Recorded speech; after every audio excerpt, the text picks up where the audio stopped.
Perceraian Ridwan Kamil dan Atalia Praratia diresmikan Pengadilan Agama Bandung, Rabu, 7 Januari 2026. Hasil putusan perceraian, hak asuh atas Arkana Ai dan Misbach jatuh kepada Ridwan Kamil.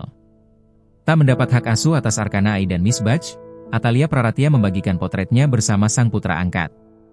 Dalam postingan di akun Instagram Ataliar, tampak Arkana tertidur di dalam pelukan Atalia Praratia. Kalau ada tanggal libur, jangan sampai disia-duakan, gengs. Mau dihabiskan untuk bobo, jalan-jalan, olahraga, ngejalanin hobi, mau dihabiskan sendirian, sama anak, keluarga, pasangan atau teman bebas yang penting gak langgar aturan dan bikin happy, tulis Atalia Praratia. Foto itu sendiri dibagikan Atalia Praratia untuk memberikan informasi kalender hari libur di tahun 2026. Dia pun mempersilakan para pengikutnya untuk menyimpan kalender hari libur yang diunggahnya. Seperti diberitakan sebelumnya, Atalia Praratia resmi menggugat cerai Ridwan Kamil pada 9 Desember 2025 secara ekor. Perceraian tersebut mereka putuskan setelah menjalani rumah tangga selama 29 tahun.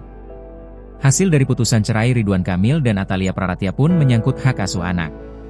Putri mereka, Laetitia Chamilia Az-Zahra alias Zara memilih untuk berada dalam pengasuhan sang bunda. Sementara itu, hak asuh Arkana Ai dan jatuh pada Ridwan Kamil. Ridwan Kamil mendapatkan hak asuh atas Arkana lantaran anak angkatnya itu lebih dekat dengannya.